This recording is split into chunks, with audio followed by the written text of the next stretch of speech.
Deus, aleluias, glória. Santo, santo, santo é o Senhor nosso Deus.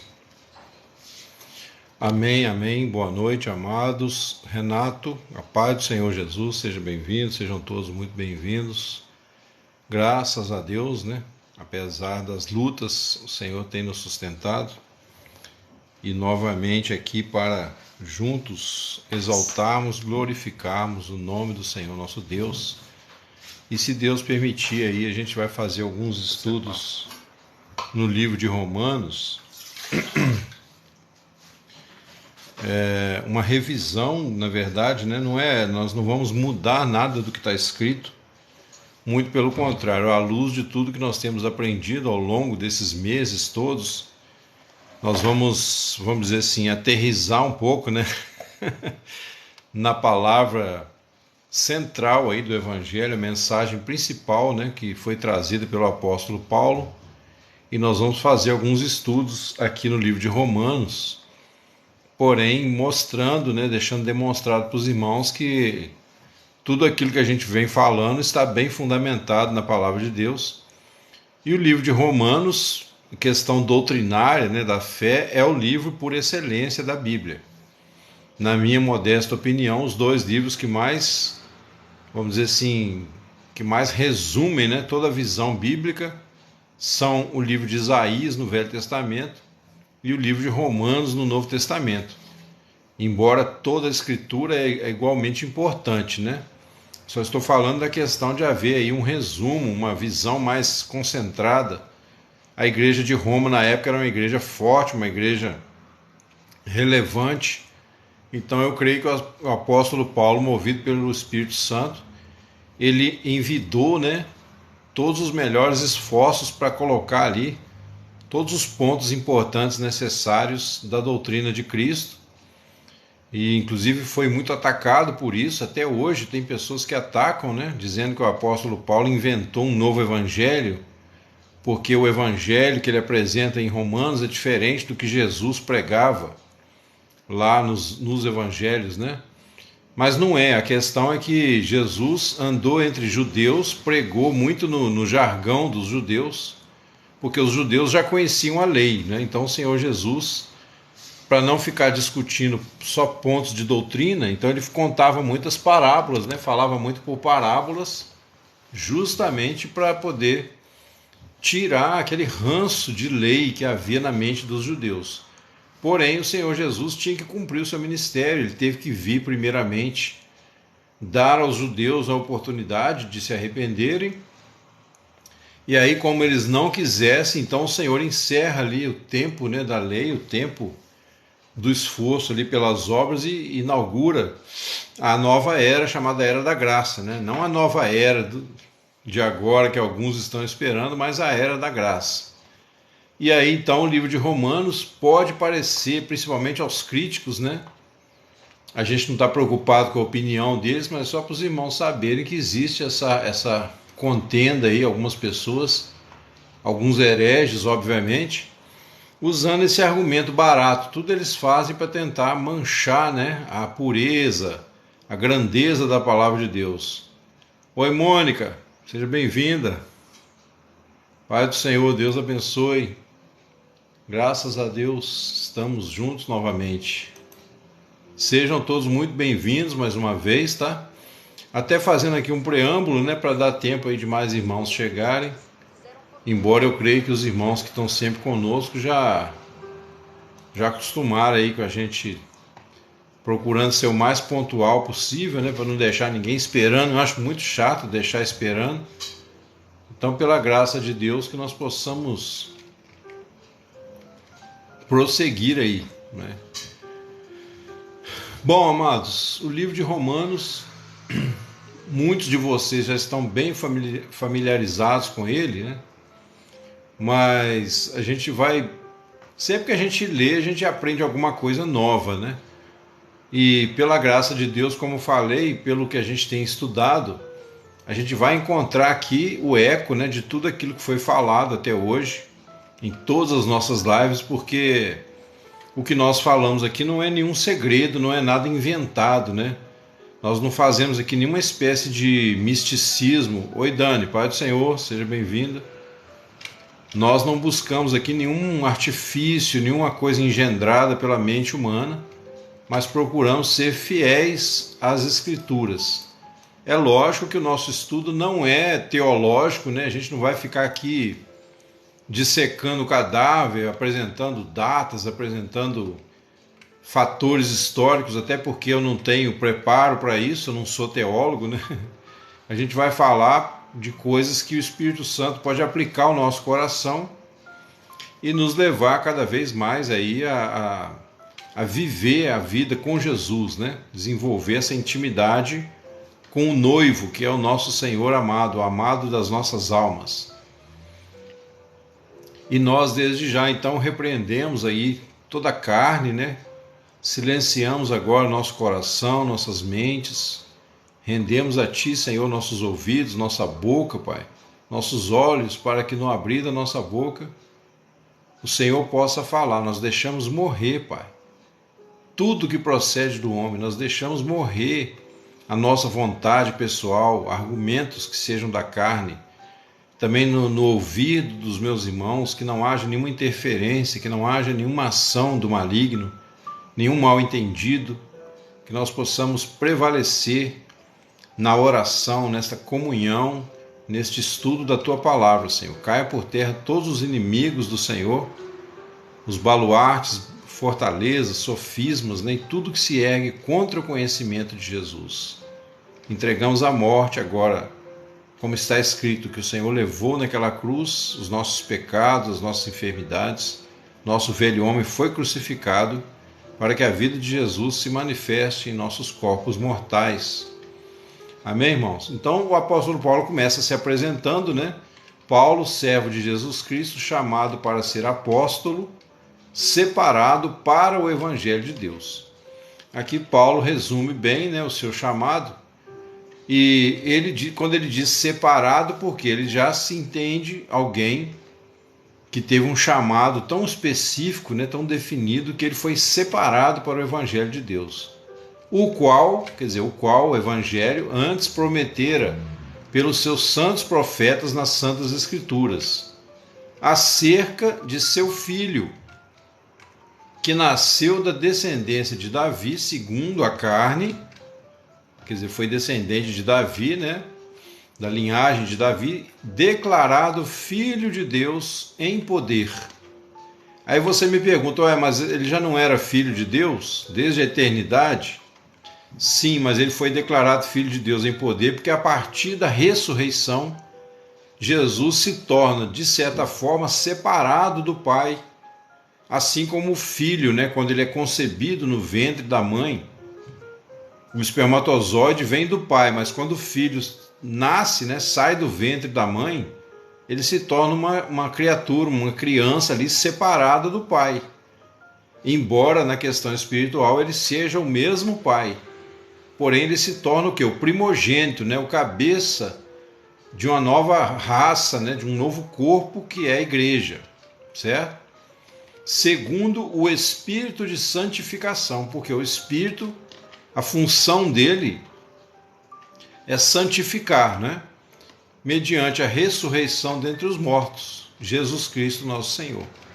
Então, mediante a ressurreição, o Senhor Jesus se torna o Espírito santificador, né? Ou seja, o Espírito Santo, aquele que passou, como dissemos ao longo desses meses todos, né? Passou por um processo de nascimento, vida e morte no corpo humano, né? Lá em Hebreus diz, sacrifício e oferta não quiseste, mas um corpo me preparaste. Então o Senhor Jesus passa por esse processo e ele se torna então o Espírito de santificação, ou o Espírito Santo, pelo qual recebemos a graça e o apostolado. Primeiramente a graça, por quê? Tudo que nós fazemos para o Senhor, como também sempre dizemos aqui, vem primeiro por uma dádiva de Deus. Ninguém faz nada para Deus sem que Deus tenha dado primeiro. Nós não temos nada espiritual em nós mesmos, mas primeiro recebemos a graça, depois o apostolado. Para quê? Só para ter um título, uma posição social? Não. para a obediência da fé entre todas as gentes pelo seu nome. Então, o objetivo aqui da graça e do apostolado é o quê? É um só, a obediência da fé. Sem obediência não há como realizar a vontade de Deus, né? Quando o Senhor Jesus diz lá na oração, venha o teu reino, o reino só vem quando nós vivemos o reino aqui na terra. O reino não é algo exterior, nem dirão ei-lo aqui, ei-lo acolá, mas está dentro de vós. Entre as quais, entre as quais pessoas, né? Também vós sois chamados para serdes de Jesus Cristo. Então agora Paulo se dirige ali aos romanos, a princípio, né? Dizendo, ó, entre essas pessoas que Deus vai chamar, que vão receber a graça, né? E alguns vão receber o apostolado, outros vão receber o pastorado, os dons que serão repartidos. Então vocês, romanos, foram chamados para estar entre essas pessoas que vão compor o corpo de Cristo, a igreja do Senhor. Os romanos eram gentios, né? Mas o Senhor acabara de colocar um fim ao período lá da lei judaica e agora inaugurando a era da graça. A todos vós que estáis em Roma, amados de Deus, chamados santos, primeiro Deus ama, depois Deus chama, né? Graça e paz da parte de Deus nosso Pai e do Senhor Jesus Cristo. Essa foi a saudação de Paulo. Ele se apresentou e também apresentou uma saudação aqui aos romanos. E aí ele começa dando graças, né? Primeiramente dou graças ao meu Deus por Jesus Cristo acerca de todos vós, porque em todo o mundo é anunciada a vossa fé.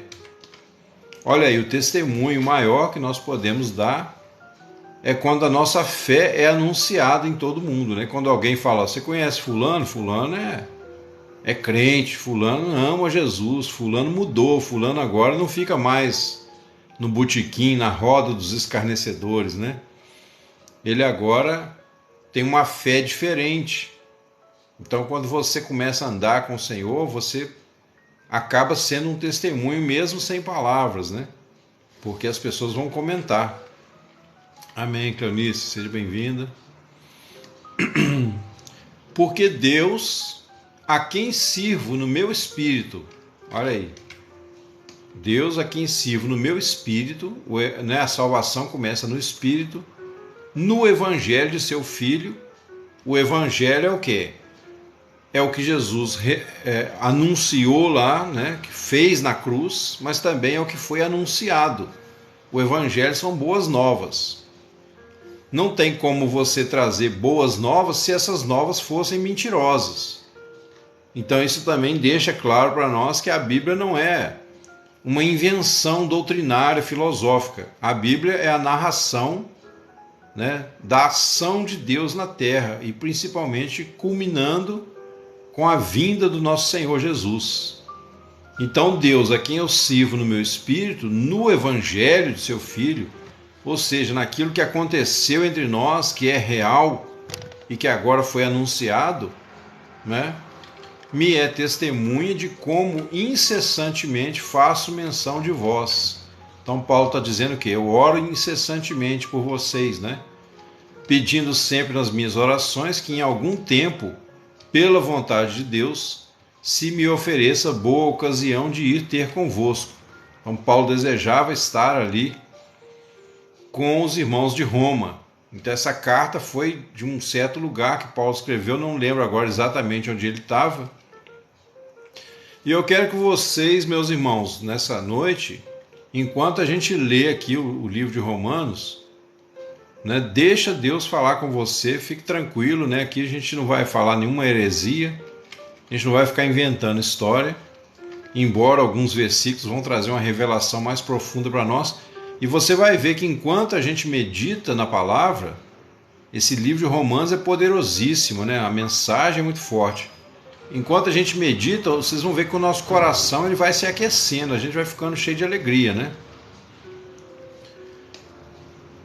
Então ele diz aqui, ó, versículo 11: porque desejo ver-vos para vos comunicar algum dom espiritual, a fim de que sejais confortados. Paulo também tinha essa autoridade. Embora ele, como nós falamos aqui, ele priorizasse sempre a palavra, né? Mas ele falava assim: eu também quero comunicar para vocês algum dom espiritual. Então, através da oração de Paulo, através da imposição de Paulo, muitas pessoas foram cheias do Espírito Santo, muitas pessoas receberam milagres, né? Porque ele era um apóstolo e ele mesmo dizia: o nosso evangelho não chegou a vocês só em palavras, mas também em demonstração do Espírito Santo e de poder. Isto é, para que juntamente convosco eu seja consolado pela fé mútua, assim vossa como minha. Lembra que nós falamos ainda ontem, se não me engano, que a comunhão é importante? Porque a comunhão, né, as pessoas que você procura para conviver, as pessoas que você fica mais próximo vão te influenciar. Uma coisa que nós podemos escolher é o ambiente que a gente frequenta. Então o apóstolo Paulo disse, pela fé mútua, inclusive a fé que vocês têm, vão me consolar também. Não é só eu que vou consolar vocês, mas juntamente convosco eu seja consolado. Olha a humildade do apóstolo, né, e o valor que ele dava à comunhão dos santos, né? Não quero, porém, irmãos, que ignoreis que muitas vezes propus ir ter convosco.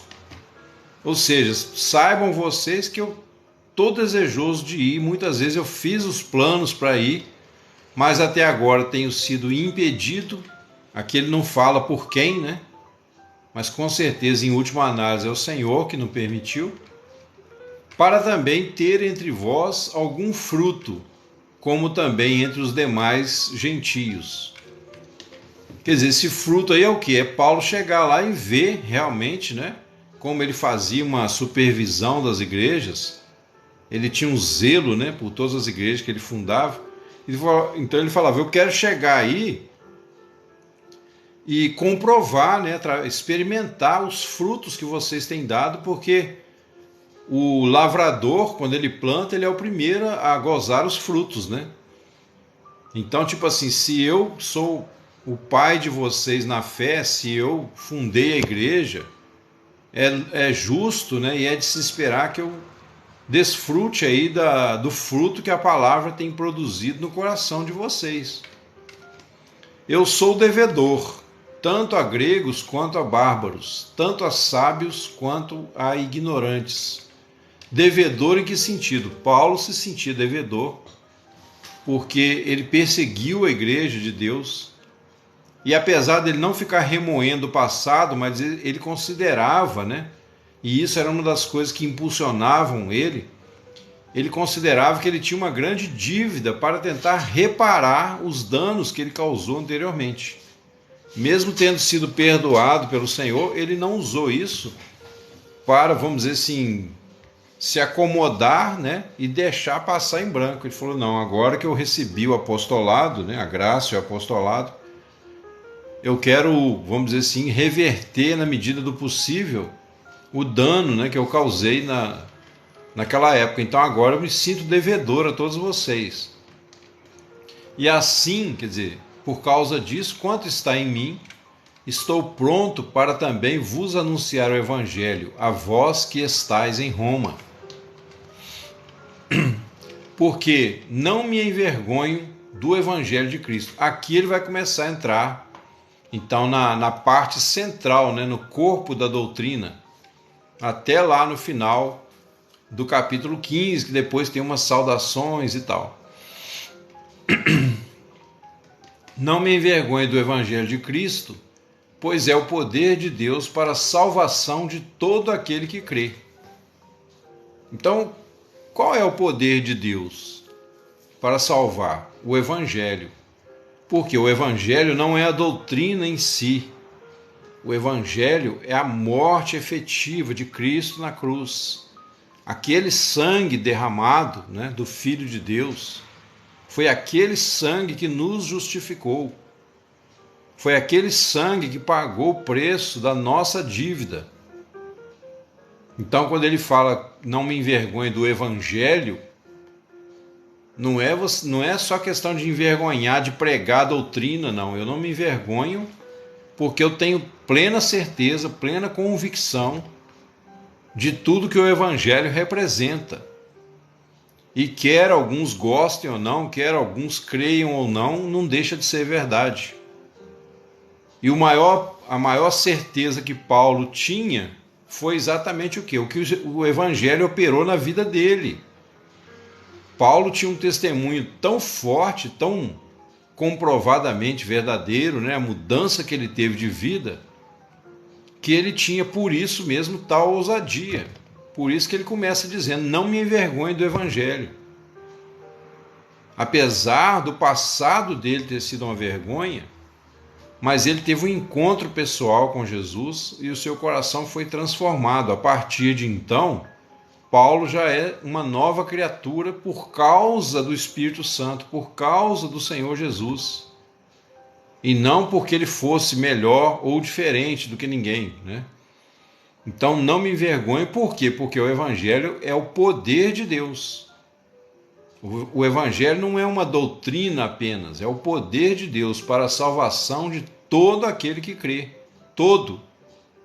Ah, irmão, mas eu sou um criminoso, eu já matei 1000 pessoas. Ué, você crê?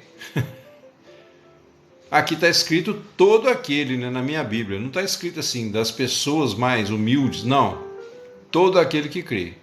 Primeiramente do judeu, por causa da promessa, e também do grego, que aqui representa todas as demais nações, né, todas as pessoas da terra. A gente vê lá em Coríntios, né, que os judeus buscam sinais, os gregos pedem sabedoria, mas nós pregamos a Cristo e este crucificado. Então Paulo usa aqui o grego porque o grego representa a sabedoria deste mundo. Era o povo mais sábio da terra, provavelmente, naquela época. A cultura helenística, né, era muito influente no mundo todo. E eles já tinham um histórico, né, de produzir grandes pensadores, grandes matemáticos, grandes filósofos. Então Paulo fala assim, ó, no meio dessa turma toda, do judeu e do grego, eu não me envergonho do evangelho, certo? Por quê? Porque nele se descobre a justiça de Deus, de fé em fé. Não é que a minha fé, né? Tipo assim, não é eu crendo numa coisa e na outra, eu vou aumentar a justiça de Deus. Não, a justiça de Deus já é completa. É nós que descobrimos aos poucos, porque a nossa mente não consegue captar tudo de uma vez. Então se descobre, quer dizer, nós vamos descobrindo, ela vai se descortinando para nós de fé em fé. O Senhor é tão sábio, né, tão poderoso, que Ele revela para a gente à medida que a gente consegue entender, porque senão a gente seria queimado como se você levasse aí uma descarga elétrica de 10.000 volts, né, você não sobreviveria. Mas se você recebe a luz na medida certa, você pode iluminar a sua casa tranquilamente. Então, de fé em fé, como está escrito, e aí ele cita o profeta Abacuque, né? Mas o justo viverá da fé. Essa foi uma abertura maravilhosa, porque ele começa colocando aqui, pessoal, que a salvação é pela fé. Então você vê, os judeus tentaram uma salvação pelas obras, né? Pelo comportamento externo diante da sociedade, mesmo tentando observar a lei de Deus. Por outro lado, você tem uma outra classe de pessoas que tentam uma salvação pelo conhecimento apenas. É a chamada gnose, né? Que depois foi um dos grandes problemas que a Igreja do Senhor enfrentava naquela época e nós enfrentamos até hoje. Os chamados gnósticos, né? Aqueles que pensam que são salvos pelo conhecimento. Então, se você tiver um cabeção, né, desse tamanho, cheio de informações, então você se sente aquela pessoa assim mística, né, aos seus próprios olhos. Então a gente tem esses dois aspectos aí, mas Paulo já começa dando ali uma, como é que diz aí o ditado? É uma faca na caveira, né?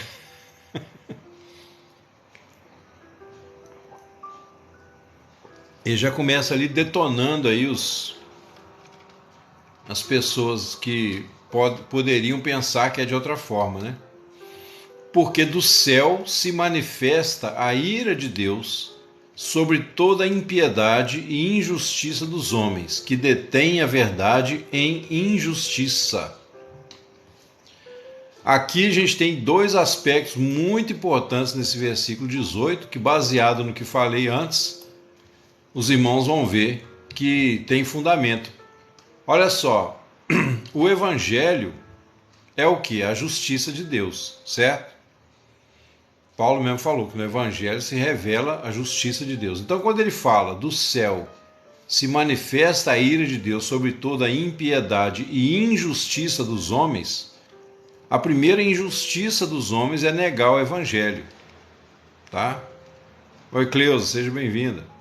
A primeira injustiça dos homens é negar o Evangelho, porque negar o Evangelho é não crer na palavra, não crer no que Jesus fez na cruz como sendo o próprio Deus. Então, do céu se manifesta a ira de Deus sobre toda a impiedade e injustiça. Essa impiedade e injustiça, que também detém a verdade, então se trata, a princípio, de uma falta de fé, de uma difamação do Evangelho, um ataque ao Evangelho, uma perseguição à verdade, né? Uma inimizade contra Deus.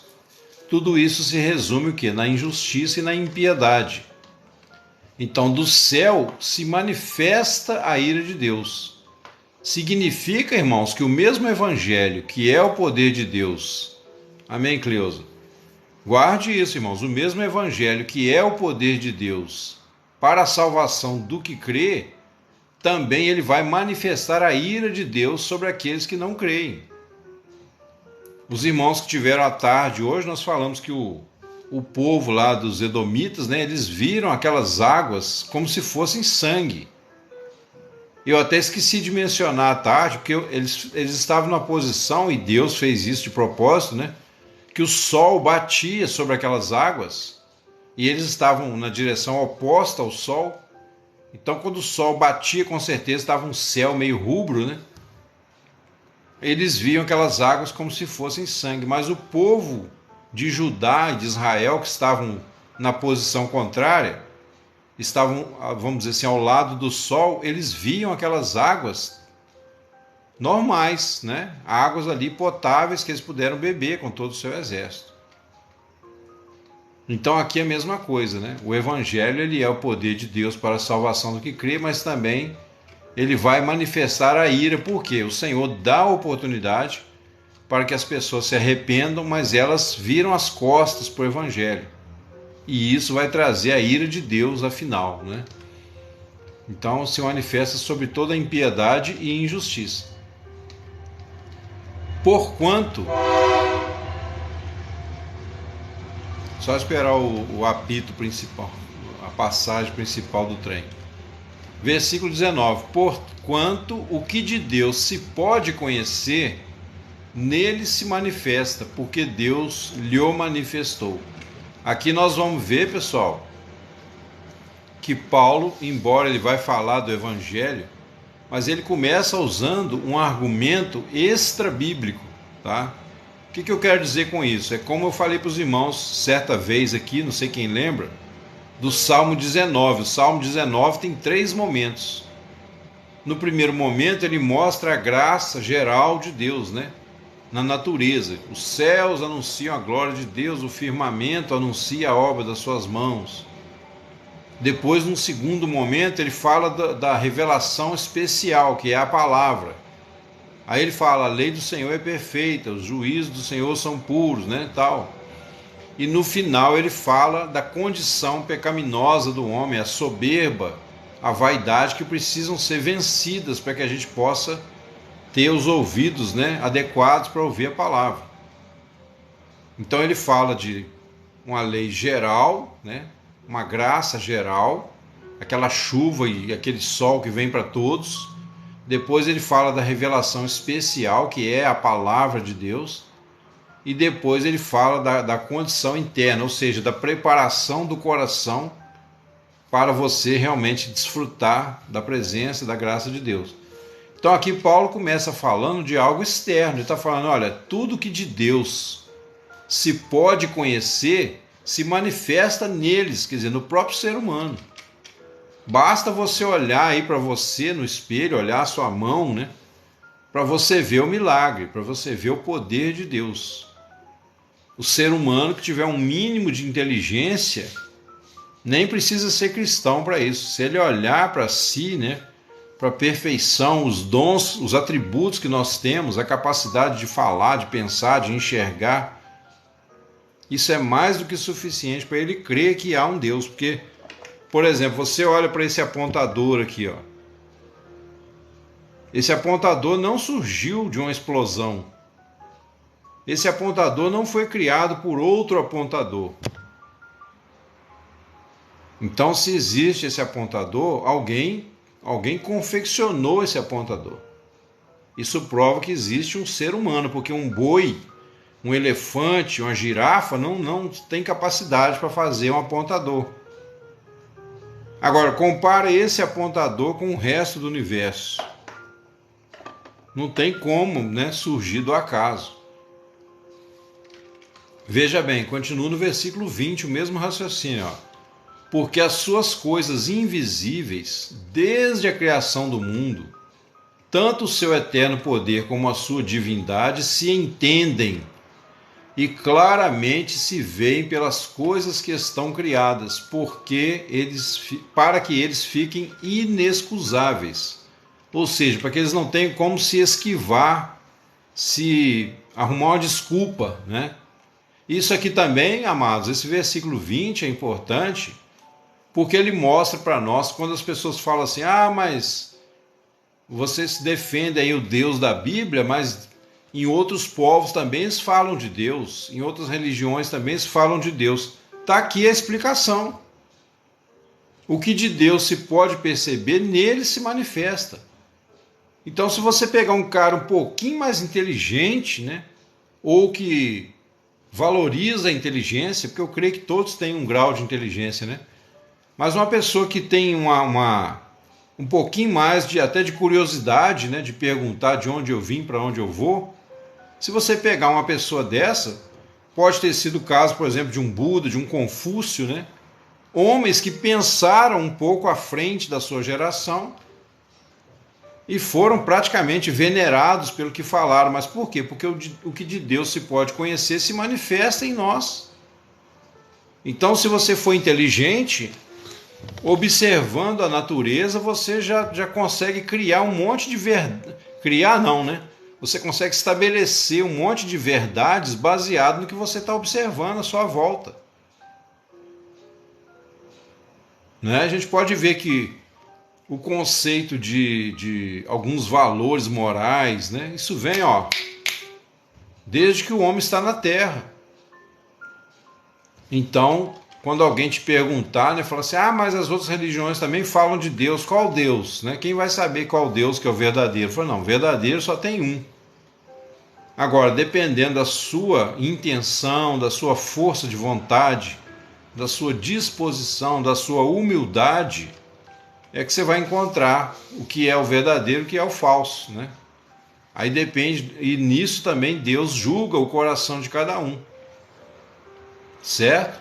Nós sabemos que o Evangelho não é porque é cristão, não é que a gente está defendendo o cristianismo. Eu, particularmente, penso assim, gente, o que eu ganharia defendendo, né, o cristianismo? Eu poderia estar aqui defendendo qualquer religião das que eu já estudei. E olha que modéstia à parte, né?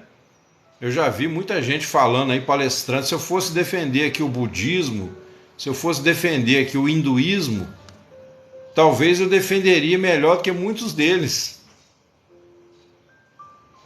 Eu não estou defendendo uma religião.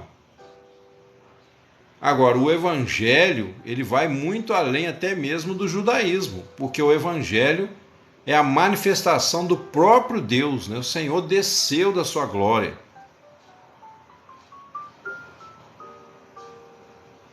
Por um motivo que nós não sabemos, mas temos uma vaga ideia, Deus teve que escolher um povo lá atrás, assim, mais especificamente, deu uma revelação mais profunda através desse povo.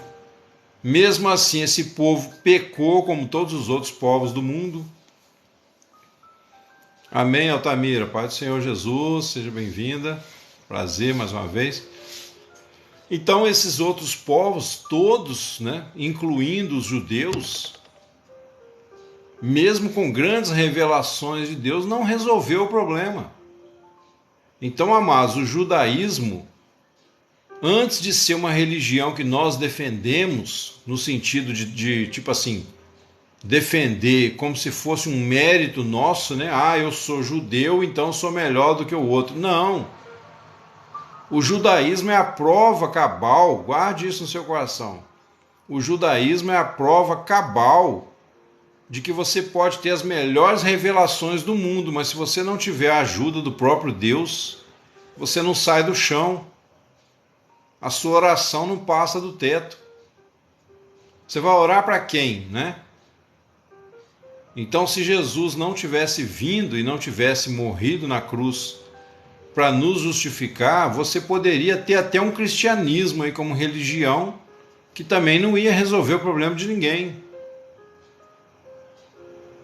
Então o judaísmo foi a última oportunidade que Deus deu para toda a humanidade, tá? Não é um privilégio só dos judeus, embora eles, né, se acharam donos, como muitos cristãos se acham donos do cristianismo, donos da Bíblia.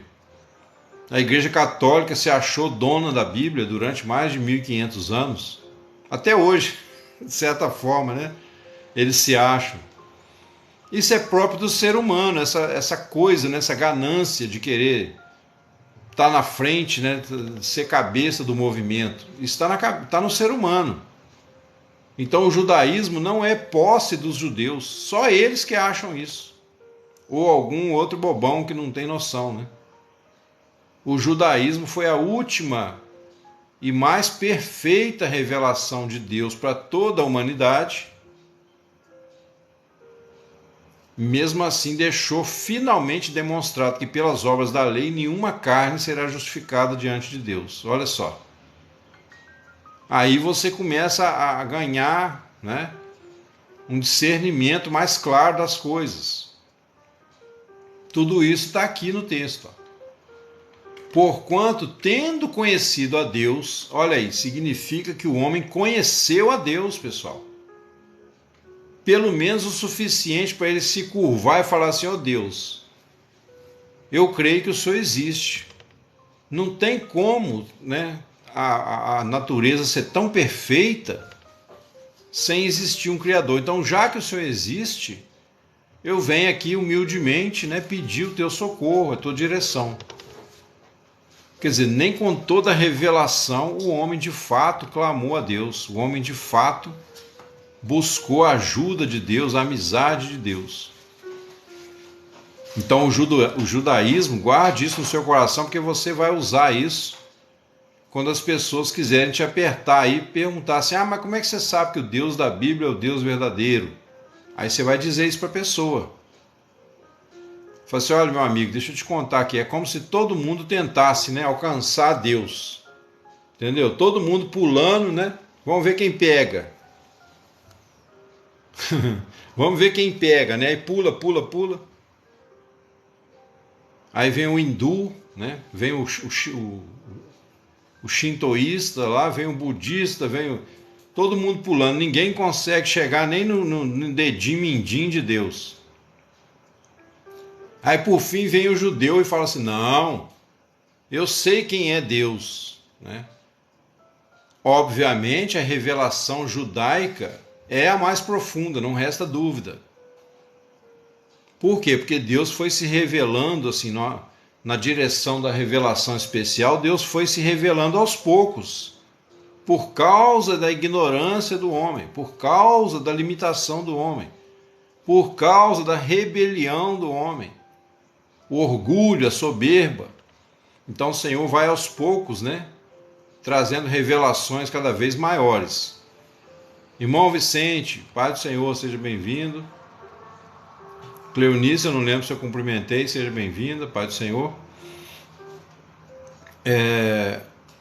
E aí, então, pessoal, depois do judaísmo, o único que teve atrevimento, né, de tentar criar uma filosofia aí, meia boca, imitando lá o período de Moisés, foi o islamismo, né, com Maomé.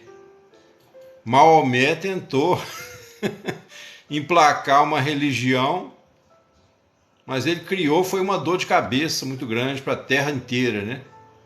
Hoje nós temos aí o Islã, que bebeu da carne, né? O Islã é uma versão carnal do judaísmo, tá? É uma versão interesseira, materialista, né? Tentaram usar as leis do Velho Testamento como uma forma de guerrear e dominar toda a raça humana. Por isso que eles são tão violentos, né? na sua prática religiosa. Eles são muito zelosos de coisas carnais, né? Mas a última revelação mais profunda de Deus foi o judaísmo. Amém, Vicente? Sempre que a gente tem uma visão panorâmica assim das coisas, a palavra parece que abre os nossos olhos, né? Então, porquanto tendo conhecido a Deus, então eles conheceram a Deus através de várias religiões, vários meditadores, né? Filósofos, gurus, sempre trouxeram alguma luz aí baseada na própria observação da natureza. Buda, por exemplo, ele observou muito a mente humana, ele pensou muito sobre a mente, como que a mente funciona. E ele criou algumas coisas que, para a época, ajudaram bastante. Pelo menos não permitiu, né, que os chineses, que os hindus se destruíssem como nação, né? Então, de certa forma, eles foram o sal da terra naquela época, para cada povo ali. Certo? Pelo menos enquanto o cara estava sentado na pedra meditando, né? Não ia para o céu, não, mas evitava de estar lá batendo na mulher, mexendo com a mulher dos outros. Então foi um freio, né? A Bíblia fala assim, uma queixada de fazer errar estará nos povos, né? Não, um freio de fazer errar estará na queixada dos povos. Não só a lei de Moisés, como também todas essas coisas que foram criadas para, vamos dizer assim, para domesticar o homem. E, aliás, aquela frase que eu citei hoje de Karl Marx, né, quando ele dizia lá que a religião é o ópio do povo, na cabeça dele ele estava certo, por quê? Porque ele conseguia enxergar só esse aspecto. Mesmo assim ele foi inteligente, né? Só que ele usou essa inteligência dele para o mal, né? Ele usou essa inteligência dele para trazer a aberração que nós chamamos de comunismo hoje. Então, quer dizer, eles tendo conhecido a Deus, não o glorificaram como Deus. Certo?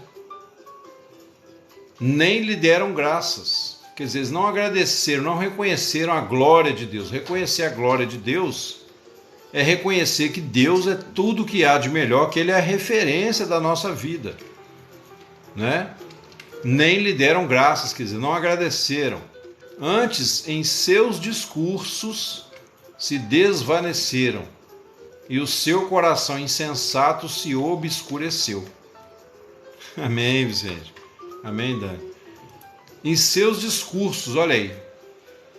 Se você pegar, por exemplo, né, o budismo, o hinduísmo, você tem um discurso, você tem uma filosofia, você tem informações, como eu disse, que serviram para refrear os povos, né? De se corromper completamente, mas não passava de quê? De verborreia, lábia, né? Ô irmão, você quer encontrar aí os arcanos celestiais, né, da suprema revelação? Então eu vou trazer para você aqui uma meditação onde você vai encontrar o estado do nirvana, né? Ou então o estado de moksha, onde o bem e o mal se fundem. Aí faz aquele poema, aquela coisa maravilhosa. Mas e o pecado? O pecado está lá dentro, quietinho, só esperando a hora de dar o bote. E inclusive já falamos aqui, né, já deixamos demonstrado que o ódio dessa gente ao Evangelho é justamente porque o Evangelho desmascara qualquer sutileza do coração. No Evangelho não tem como ninguém, como dizia na minha terra, não tem como ninguém fazer de besta. Né? Como diz o nordestino, hora deixa de bestagem. Né? Acho que é o nordestino que fala assim. Então no Evangelho não tem por quê? Porque a palavra de Deus ela é viva e eficaz. Né? O Senhor Jesus conhece o coração humano e ele veio, experimentou a condição humana. Então ele sabe de todas as tretas, né, que o coração humano pode inventar. É isso mesmo, Dani? Deixa de bestagem. Nós aqui mineiro fala assim, deixa de ser besta, rapaz. Larga a mão de ser besta, né? Então no Evangelho não tem como ninguém bancar o besta. Por isso que há tanto ódio contra o Evangelho, né? E o trabalho do comunismo não é outro senão destruir a fé cristã. Por isso nós somos tão caluniados. Você que me acompanha, né, falando com toda a humildade, com toda a sinceridade, você só não vai desmascarar essa treta toda aí se você não quiser. Né? Porque aqui o que a gente está passando são coisas que dá para a gente refutar todas essas heresias que tentam impor aí na nossa cabeça, né? Quando alguém vier falar de uma outra religião para você, é só você falar, mas vem cá, e a questão do pecado? Como é que fica? Aí a pessoa já fala, hã? Aí fala, não existe pecado. Fala, e você, quando você fala mentira, quando você mexe com a mulher dos outros, isso é o quê? Você acha que meditar sentado numa pedra vai tirar isso dentro de você? Não vai. Então, existe um Deus real que tem princípios, valores espirituais.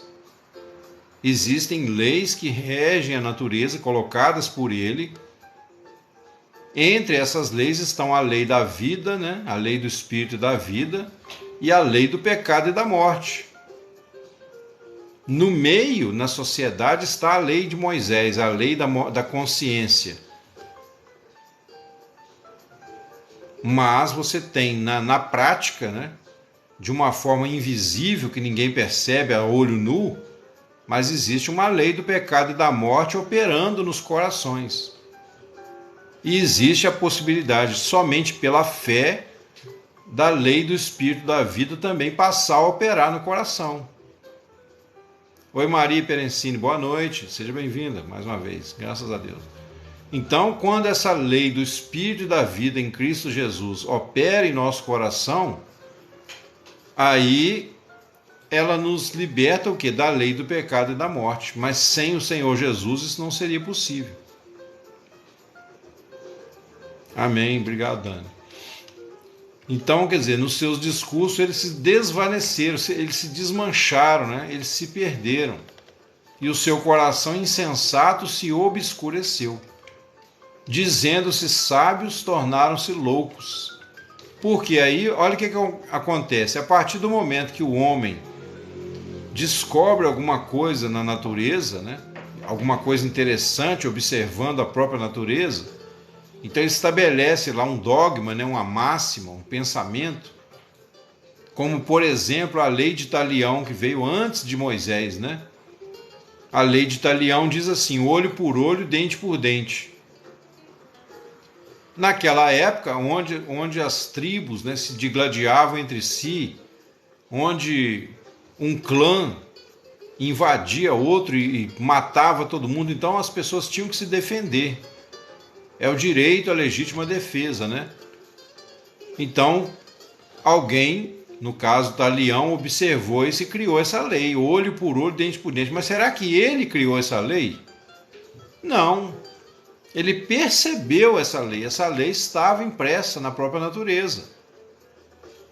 Porque, tipo assim, não é o ideal, mas se você pode vir aqui e matar um dos meus, por que eu não posso ir lá e matar um dos seus? Pelo menos fazia justiça. Embora a gente sabe, né, que a vingança nunca é plena, mata a alma e a envenena, como dizia lá no Chaves. Mas para aquela época, Tinha essa questão para quê? Para incutir na mente do povo que o pecado tem consequência. Então, se você vem aqui e mata alguém da minha família, eu vou lá e devolvo na mesma moeda. Isso mostra o que, ó, para você viver em sociedade, rapaz, você tem que respeitar o direito do outro. Porque se você não respeita o direito do outro, por que o outro tem que respeitar o seu? Vocês estão vendo? Então isso é uma coisa que você percebe pela própria natureza. Não precisa ter uma revelação do Espírito Santo para falar isso. Tanto que os 10 mandamentos, né? A Bíblia fala que foi escrito lá com o dedo de Deus. Mas eu creio mais que foi escrito com o dedo de Deus na consciência dos homens. Então, Cleonice, é porque a lei ela não salva ninguém, né? Os dois pecaram, realmente. Eu estou falando de uma justiça aqui, ó, a justiça da lei dos homens. Não tem nada a ver com Deus. Essa justiça é uma justiça social. Toda política, qualquer constituição de qualquer país, ela estabelece o quê? Uma lei moral para fazer uma divisão igualitária de direitos e deveres, né? Quando um criminoso, por exemplo, lógico que hoje nós temos a lei instituída justamente para a gente não ter que vingar de própria mão, né? Então um criminoso entra na sua casa para te assaltar, a polícia vai atrás dele. E se ele resistir à ordem de prisão, a polícia derruba, né? Abate ele. Porque se ele tem direito de abater a vida dos outros, se ele tem direito de roubar um celular para tomar uma cervejinha e matar a vítima, então ele também tem que levar chumbo grosso na asa. Essa é a lei de Italião, é a lei da justiça humana, né? Essa lei, na verdade, o objetivo dela é o quê? É impedir uma desgraça maior, né? Porque, tipo assim, naquela época, se alguém matasse alguém da sua tribo e você fosse uma pessoa vingativa, violenta, você ia lá e matava todo mundo. Igual lá os filhos de Jacó fizeram, né? Vocês lembram? Mexeram com a irmã deles, né? O cara lá, o tal de Amor, violentou a irmã deles. Eles foram lá e mataram todo mundo.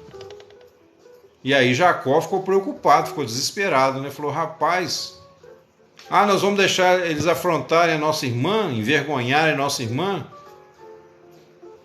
Quer dizer, Jacó falou, não, tá certo, acontece que eles fizeram mal a uma pessoa, vocês foram lá e mataram todo mundo. Então, eles desrespeitaram até mesmo a lei de Italião, né?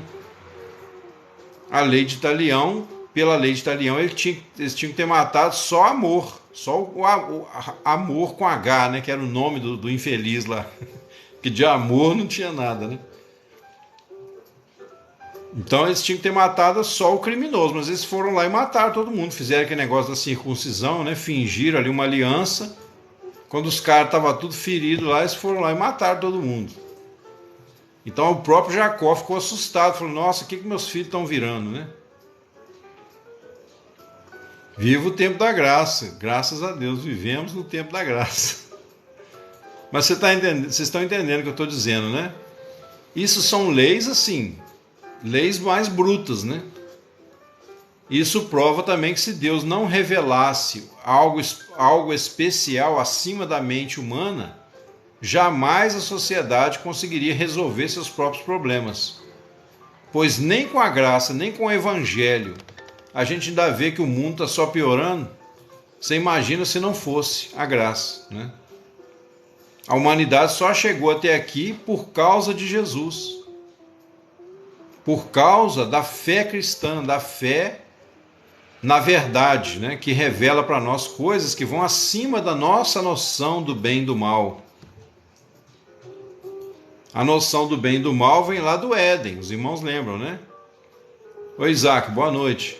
Seja bem-vindo, irmão, mais uma vez. Então, veja bem, dizendo-se sábios, tornaram-se loucos. Por quê? Porque aí eles criam essas filosofias e aí eles começam a mistificar o negócio. Só que ao mistificar, vai caminhando cada vez mais para uma fantasia, não tem nada a ver com a verdade pura, simples, direta de Deus. Aí você tem, por exemplo, os judeus criaram a cabala, criaram né, outras coisas lá, outras vertentes. Dizem que Salomão é o pai da cabala, eu não sei se é verdade, mas inclusive existe uma cabala mais bem intencionada, mas existe uma cabala negra, né, que praticam feitiçaria e tudo mais.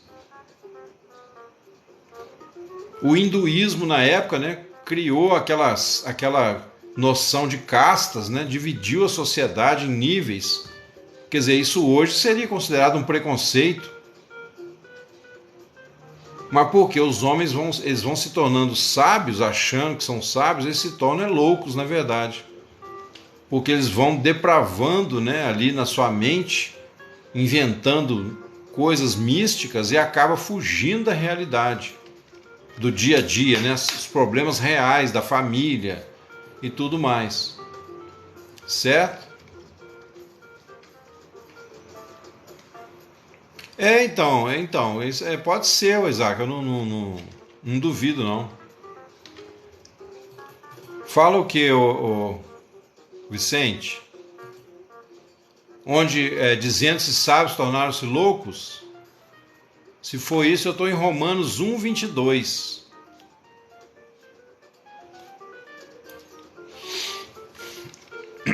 Então, dizendo-se sábios tornaram-se loucos e mudaram. Não, o povo muçulmano acho que é outra coisa, não tem nada a ver com... Não tem nada a ver com a cabala, não. Se tem também, porque a cabala acabou sendo uma coisa que qualquer pessoa hoje tem acesso, né? Mudaram a glória do Deus incorruptível. Olha só, nosso Deus é incorruptível. Eles mudaram a glória de Deus em semelhança da imagem de homem corruptível, e de aves, e de quadrúpedes, e de répteis. Então, por que Paulo está dizendo que eles se tornaram loucos? Porque tudo isso levou à idolatria. Você vê lá, então, os egípcios, né, adorando o gato, adorando o crocodilo, adorando o deus Ra, não sei mais o que, Afrodite. Você vê os gregos adorando deuses, né, das águas, deuses não sei do que. Então, quer dizer, julgando-se sábios, eles se tornaram loucos ao ponto que a sabedoria deles os levou a adorar os objetos da terra, fazer estátuas, fazer imagens. E esse tipo de pecado, a idolatria, é um dos pecados mais grosseiros que tem aos olhos de Deus. Porque não tem explicação, não tem lógica uma pessoa adorar um pedaço de pedra, de gesso, de madeira, né? Não tem cabimento. Mas a religião, ela cai numa soberba tal que ela leva as pessoas a isso. Para você ver que loucura, né? Deus não agrada, ô Vicente. E pior do que isso, né? Nem lógica tem. Entendeu?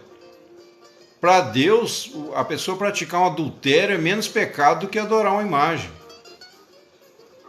Se fosse medir, né? Porque pelo menos no adultério a pessoa vai desfrutar de outra pessoa. Agora a idolatria, não vou nem falar o que passou na minha cabeça, né? Se fosse fazer uma analogia. Ai, meu Deus, misericórdia. Por isso também Deus os entregou às concupiscências de seus corações, quer dizer, a imundícia, né, a lascívia. Tem de tudo, Cleonice, tem de tudo, meu filho.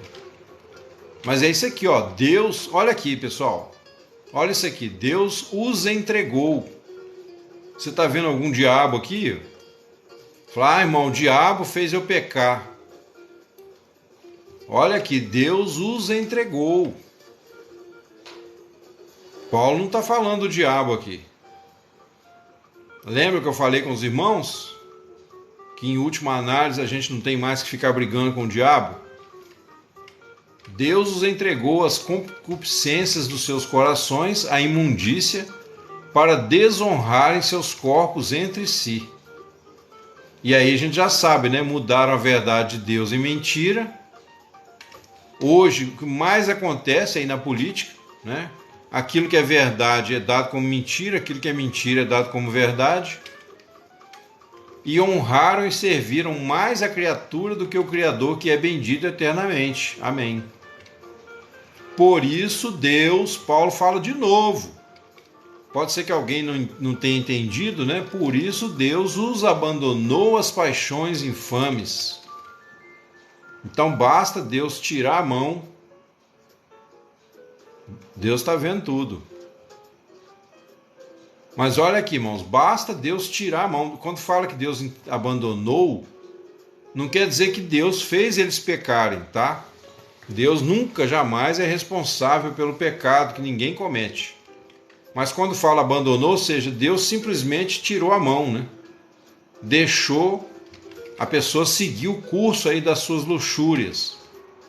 Porque até as suas mulheres mudaram o uso natural, no contrário à natureza. Semelhantemente também os homens, deixando o uso natural da mulher, se inflamaram em sua sensualidade uns para com os outros. Homens com homens, cometendo torpeza e recebendo em si mesmos a recompensa que convinha ao seu erro. Aí, para quem diz aí, uso natural, Cleonice, é o homem com mulher e mulher com homem, né? É a relação normal de um casal que Deus criou. Mas eles deixando o uso natural da mulher, o uso aqui não é usar como objeto não, tá? Ele está dizendo assim, né? O relacionamento natural do homem é com a mulher. Então eles deixando esse relacionamento natural, eles se inflamaram, né? Uns para com os outros, homens com homens. Quer dizer, lá no versículo anterior ele tinha dito que a mulher, né? As mulheres mudaram o uso natural no contrário à natureza. Ele está falando do lesbianismo. Mas ele ficou, de certa forma, ele evitou até falar mulher com mulher por causa da vergonha, né, que é o negócio. Então eles se inflamaram em sua sensualidade, cometendo torpeza e recebendo em si mesmos a recompensa que convinha ao seu erro. Ou seja, quando alguém se entrega a práticas homossexuais, isso não é normal, isso não é aceitável, não tem desculpa, não tem genética que justifique, tá?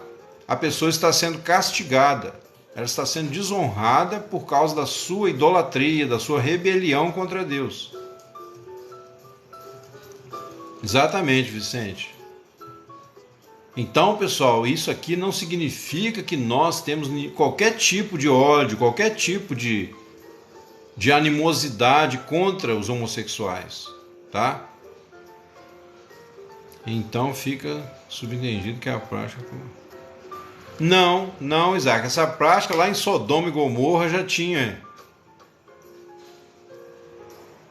Todos aqueles que se entregam à idolatria, todos aqueles que adoram mais a criatura do que o Criador, Deus, por sua vez, tem que entregá-los, né, à desonra.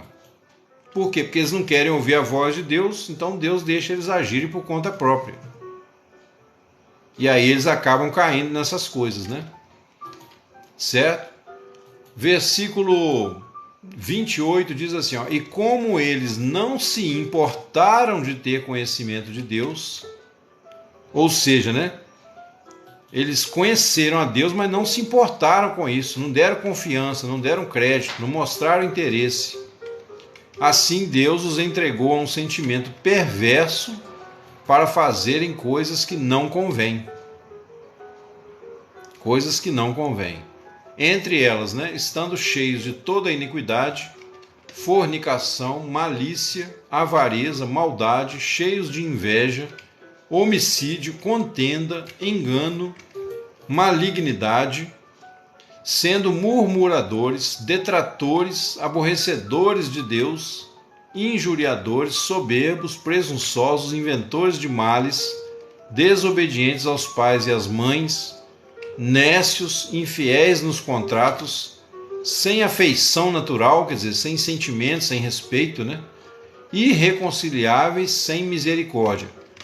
Essa aqui, meus amados, é a condição do ser humano entregue a si mesmo. Por que o apóstolo Paulo está batendo aqui com tanta força, né? Por que o chicote está estralando aqui, como o irmão diz aí? o irmão Renato? Porque Paulo está querendo deixar demonstrado que sem a graça de Deus, a gente não sai dessa condição. Todos nós, alguma coisa nessa lista aqui, nós já praticamos. Se não dizer todas, né? Em algum momento da vida, pelo menos. Então, perante essa lei aqui, ninguém de nós escapa, nenhum de nós é melhor do que o outro. Porque veja bem, ó, vou pegar só alguns aqui de novo. Se você falar assim, fornicação. Fornicação são o quê? Atos impuros fora do casamento. Qualquer ato sexual, né? Malícia. Quem nunca teve uma malícia? Malícia é você ter um pensamento ruim suspeitando da pessoa. Avareza. Quem nunca teve um interesse, né, mais do que precisa? Avareza é você desejar mais do que você precisa. Maldade. Quem nunca praticou uma maldade? Chutar alguém, chutar um cachorro, fazer uma brincadeira de mau gosto, né? Sem falar em coisas piores. Inveja, homicídio. Quem nunca matou alguém, nem que seja com a própria língua? Então, mediante esses textos aqui, com exceção do Isaac, é claro, né? Com exceção dessas coisas, dessa lista aqui, todas elas, né, todos nós praticamente já praticamos aqui, ó, mentira, né?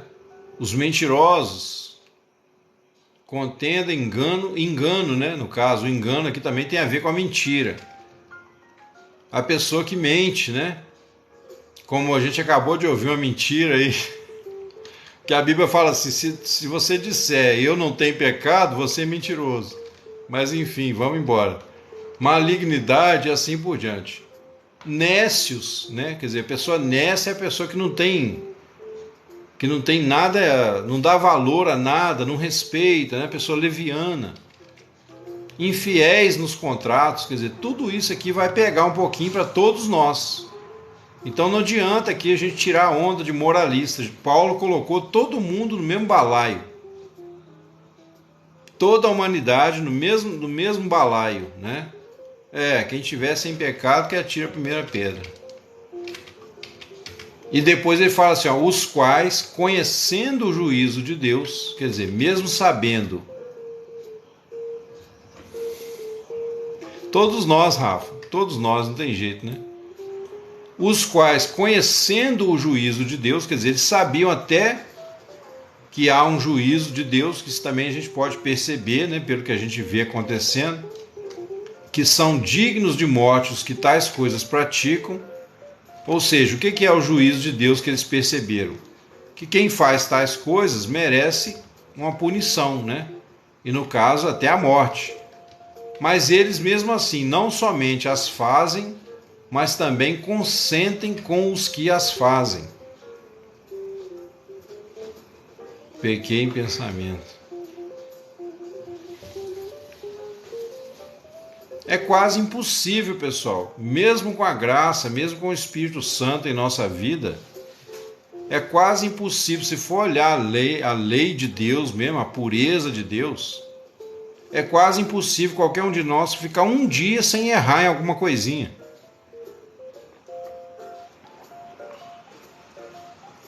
Destruiu o dragão vermelho? Então, a gente só destrói o dragão vermelho vencendo o pecado, né? Porque ele o maior interesse que a gente peca é dele. Nem falo. Aí a Maria. E de certa forma, né, pessoal, vamos dizer assim, falando um português sincero e reto, por um lado é terrível a gente constatar isso. Por um lado é terrível. Mas por outro lado, é libertador se a gente constatar isso, mas também constatar, né, que há um Deus que nos ama e que trouxe o remédio, né, para nos libertar desse mal. E como eu disse para os irmãos outro dia, né, quando a gente corrige a nossa intenção, a gente começa a corrigir a nossa... É verdade. Não, Cleonice, deixa quieto, abafa o caso, né? Mas se a gente for pensar, né, que por um lado é terrível a gente constatar isso, porque o ego ele quer ser bom, né? O ego quer ser virtuoso, ele quer sempre passar a imagem de que é uma pessoa refinada, uma pessoa culta, uma pessoa de bons modos, uma pessoa ética. Então, por um lado, isso aí abate o nosso ego, mas é aí que começa a cura. Lembra quando eu falei com os irmãos da questão de corrigir a intenção, né? Corrigir a intenção é o quê? É você ler a palavra, deixar a palavra ferir o ego mesmo, mostrar que você não vale nada, porque quando você está no pó, pessoal, quando você está com aquela consciência assim de que você não consegue mesmo, que na sua carne não habita bem nenhum, nessa hora você tem muito mais chance de andar em santidade do que quando você está achando que está bem. Então é melhor você ter uma consciência de pecado. Não, Cleonice, relaxa aí. Inclusive, na hora que a gente for orar, daqui a pouquinho, né? Já terminei aqui o capítulo 1 de Romanos. Não vou entrar hoje no capítulo 2, tá, pessoal? Para não ficar muita informação na cabeça e eu falando demais aqui. Mas quando a gente for orar, me lembra da gente orar nesse sentido também. Para o Senhor tirar a ansiedade do coração, né? Porque isso é uma das coisas que o diabo gosta, né? Quando a gente fica ansioso. Jesus diz: não fiqueis ansiosos por coisa alguma. Então vamos orar para que Deus guarde o nosso coração também. Nossa, aí não, né, Clarice? Misericórdia. Me deu até frio na barriga aqui só de pensar. Ó, já vou te adiantar, a ansiedade também é pecado, tá? A ansiedade, quando ela chega ao ponto de fazer a gente praticar certas coisas, acaba sendo pecado. Por quê? Porque é o contrário da fé, né? Lembra que nós lemos lá em Isaías: aquele que crê não se apressa. É a pior coisa. Você sofre por antecipação. E a ansiedade tem sempre a ver com o passado, tá, pessoal? Já falei sobre isso aqui. É alguma coisa que a gente carrega dentro da gente que dispara um mecanismo, né? Aí você tem um medo de se repetir alguma coisa que você sofreu lá atrás. Ao contrário do que parece, a ansiedade tem a ver com o passado, é algum problema não resolvido, né? Mas enfim, então a solução para isso tudo é você reconhecer, inclusive a ansiedade é um fruto do ego, né? O ego tem um instinto de preservação muito grande e todas as vezes que ele foi ferido, ele cria um mecanismo de luta e fuga, né? Entendeu? Quando você passa por um trauma, por uma situação desagradável, você cria um mecanismo chamado luta ou fuga. É igual, por exemplo, antigamente o homem se deparava com um leão no meio da floresta. Ele só pode ter duas reações principais: ou lutar, enfrentar o leão, ou fugir. E se ele tiver uma dessas duas reações, ainda tem chance dele se salvar, né? Então muitas vezes a pessoa tinha medo, o medo paralisa. Se você ficar com medo, você vai ficar parado ali. Mas a ansiedade era o quê? Era essa adrenalina, né, que caía na corrente sanguínea, que cai na corrente sanguínea, que faz você vencer o medo ali por causa do instinto de sobrevivência. Então mesmo com medo você vai e reage, ou lutando ou fugindo. Então esses traumas que vão ficando, quando você passa por uma situação que parece evocar aquele mecanismo de luta ou fuga, aí você começa a reviver toda aquelas memórias dolorosas, né? Aquele sentimento, mesmo que não venha imagens na cabeça, mas vem uma sensação desagradável. Tá certo? Inclusive, então, vamos fazer o seguinte: vamos orar pelo Brasil, né? Vamos orar pelo nosso povo e começar apresentando ao Senhor nosso coração, irmãos. Em nome de Jesus, eu quero que você nessa noite entenda, né? Relembre que nós já falamos sobre isso aqui, que a única forma, né, de nós descansarmos, de nós termos paz, é se a gente permitir que a paz ela seja um fim em si mesmo.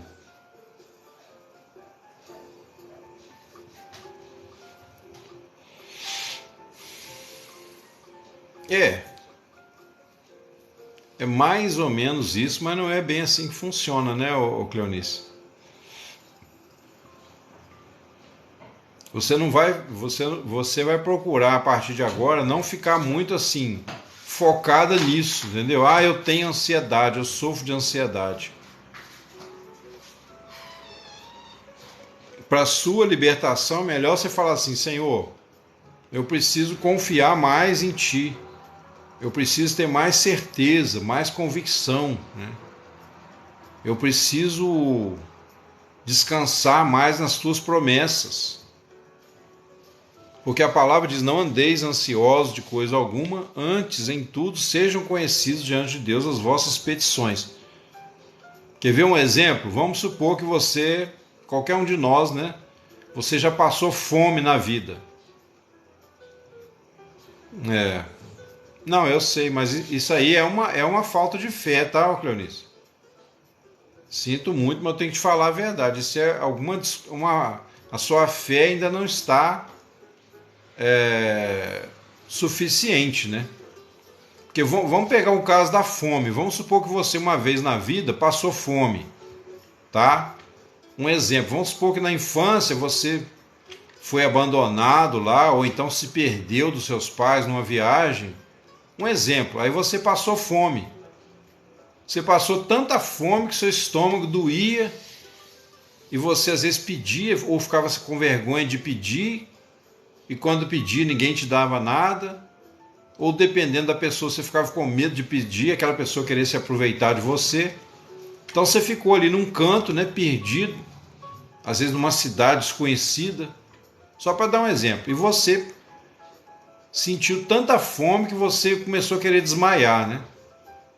Até que aí por um milagre você foi encontrado, reviu sua família e tal, cuidaram de você, levou no hospital, tomou um soro e pá.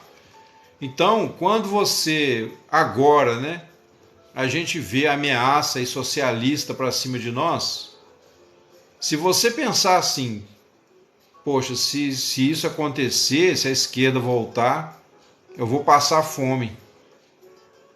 Na mesma hora, se vier qualquer pensamento associado à fome, você vai, se bobear, sentir aquela dor no estômago que você sentiu lá 30, 40 anos atrás. Entendeu? Aí de repente vai te dar aquela dor no estômago e você não sabe por quê. Por quê? Porque você associou a ideia de que alguma coisa pode faltar. Aí, ó. A Dani está dizendo que é testemunha disso. Tem muita coisa, um abuso, uma perda. Eu usei esse caso da fome aqui só para dar um exemplo, porque principalmente quando há dor física, né, quando você sofre, remédio controlado para depressão. Quando você sofre alguma coisa física, né, por exemplo, no casamento, quando a esposa apanha do marido, coisa do tipo, então depois num eventual próxima relação, se acontecer, você fica com aquele medo. E isso gera ansiedade. Fiz um período de psicologia. Entendeu, irmãos? Mas aí o que diz a palavra do Senhor, né? Em vez da gente ficar aqui, senão daqui a pouco eu vou chorar. Se a gente ficar aqui, né? Ah, irmão, ó dia, ó azar, tadinho de mim, né? Eu sofro tanto, eu sofri tanto, né? Olha o que fizeram comigo. Se a gente ficar nessa, a gente não sai do poço, né? Daqui a pouco tá todo mundo aqui tomando uma... Daqui a pouco a gente marca para encontrar num bar, né? Todo mundo tomar uma cachaça e ficar ali chorando as mágoas. Misericórdia, né, irmão? Não, pelo contrário, nós vamos romper esse pensamento aí. Não, eu sei, Clonice, eu sei, não estou dizendo isso não, tá? Aí, ó, graças a Deus, Dani. Amém. Mas tô só brincando, tá, pessoal? Não tô dizendo, nem tô dizendo que é alguém querendo. Tô levando a um extremo só pra gente ver o que isso poderia levar, né? Mas então o que a gente faz? A gente, toda vez que vier ansiedade, você começar a sentir alguma coisa estranha, igual no caso da Cleonice, né? Ela falou que. Ela mesma falou aqui que ela. Como é que foi que ela arranca os cabelos, né? Arrancou unha. Isso aí não pode, a gente não pode deixar chegar a esse ponto, entendeu? E não tem motivo para chegar a esse ponto. Todo terror, pessoal, tudo que a gente passa de ruim, as coisas mais ruins que a gente passa na vida. Oi, Maria. A paz, seja bem-vinda, querida. Deus abençoe. Tudo que a gente passa, pessoal, de mais tenebroso, ruim na vida, acontece dentro da gente. Olha só. Por quê? Porque nós desfrutamos do mundo. Por exemplo, a gente tem dois tipos de desfrute, né? A gente tem o desfrute físico, quando você, por exemplo, bebe uma água, você está com sede, né? Esse é um desfrute físico, quando você come uma fruta gostosa, quando você dá um passeio legal. E a gente tem principalmente o desfrute interno. Esse desfrute interno, atenção crianças, um professor aqui, esse desfrute interno, ele é muito mais profundo do que o desfrute da coisa em si. Porque eu posso beber a mesma água que você e eu ali dentro de mim ter um desfrute muito maior dessa água do que a outra pessoa. Certo? Por quê? Porque, vamos dizer assim, eu bebo com gratidão, né? Eu bebo com aquela alegria, sei lá, com aquele entusiasmo que eu já tenho para outras coisas na vida. A pessoa pessimista, a pessoa que está de depressão, até para a água descer na garganta fica difícil. Então qual é a diferença? O problema não está nas coisas, não está no objeto. O problema maior não está no mundo externo, está dentro da gente. Então quando eu falo de corrigir a intenção, passa por tudo isso. Amém, Cleonice. Mas olha só, isso aqui vai te ajudar. Então o fato, né, de eu começar à luz da palavra, deixar o Espírito Santo me convencer que não adianta eu lutar contra determinada coisa, pecado, disso, daquilo, mas pelo contrário, que eu tenho que me render já de uma vez e falar, Senhor, não adianta, se eu for esperar de mim é só miséria mesmo, não tem jeito. Isso aí tira já um pouco da ansiedade. Porque grande parte da nossa ansiedade é aquela coisa assim de querer ser um bom cristão, né? Pelo menos perante as pessoas. Quando a gente está sozinho, às vezes a gente faz coisa que não deve, aí só Deus para ter misericórdia, né? Mas geralmente, por exemplo, na igreja, na frente de todo mundo, ninguém vai cometer nenhum pecadão, né? Porque ali está todo mundo vendo. Oi, Luiz. Pai do Senhor, seja bem-vindo. Deus abençoe. Então, nós temos que pensar o quê? Que essa aceitação, né, de que na nossa carne não habita bem algum, que nada em nós presta. Amém, Cleonice. Amém. Glória a Deus. Você não é assim, não tendo um motivo, você não é assim, né? Agora, se tiver um motivo...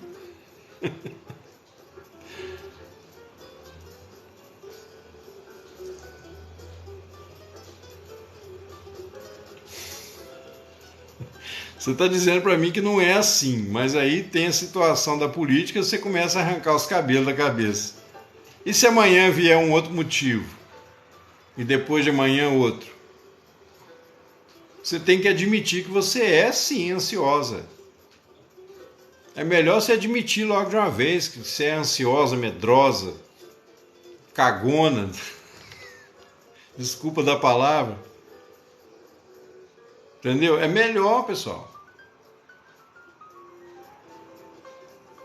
Eu entendo, Cleonice, perfeitamente. Eu também, como eu disse para os irmãos, até hoje à tarde, falei, irmãos, Deus entende. Até se a gente ficar indignado na oração, né? Tem hora que a gente ora com uma certa indignação mesmo.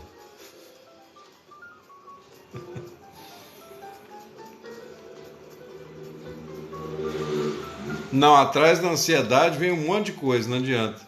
Enfim, a carne, né? Na minha carne, como disse Paulo sabiamente, depois nós vamos ver quando chegar lá no capítulo 7, né? Não habita bem algum.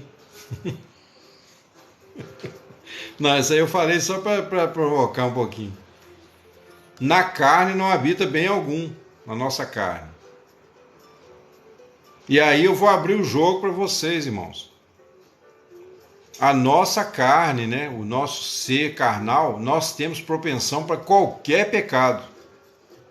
Qualquer um de nós pode cair em qualquer pecado que já foi mencionado na face da terra. Basta que o Senhor nos entregue a nós mesmos, tá? É lógico que uma boa formação moral, né, uma boa formação religiosa, valores de família, isso aí refreia, né? Isso aí dá uma, como é que fala? Jesus falou lá, né? Dá uma rebocada aí no sepulcro, né?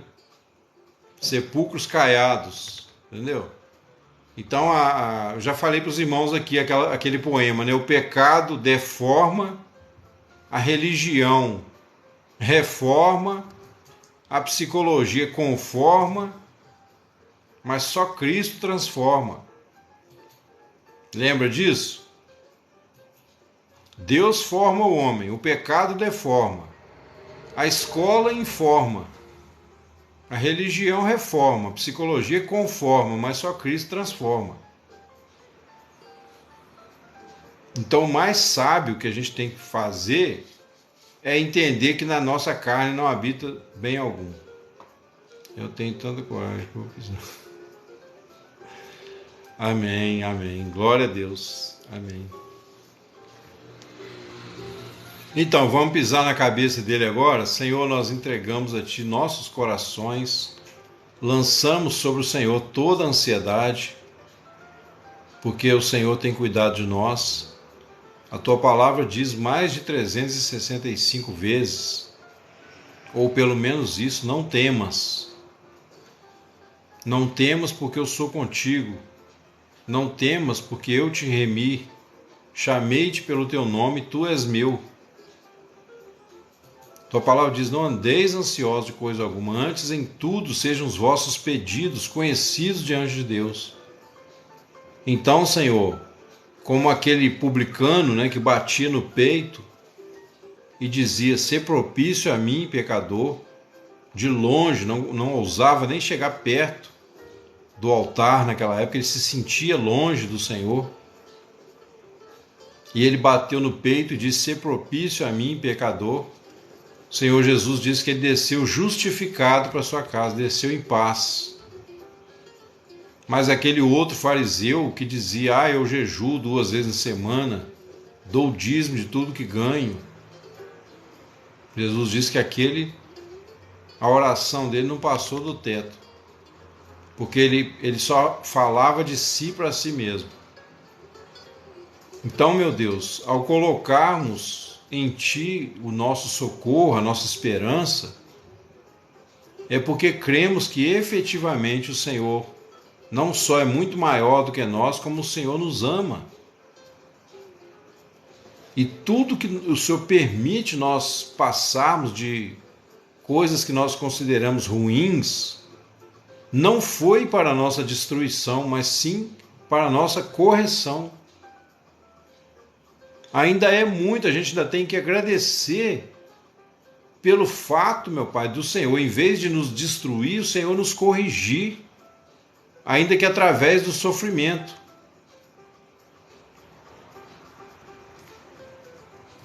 Nós temos que glorificar o Senhor, em vez de nos abandonar, Ele nos corrigir, usar até os nossos pecados, o Senhor usar para trazer um benefício para nossas almas, como já estudamos aqui exaustivamente.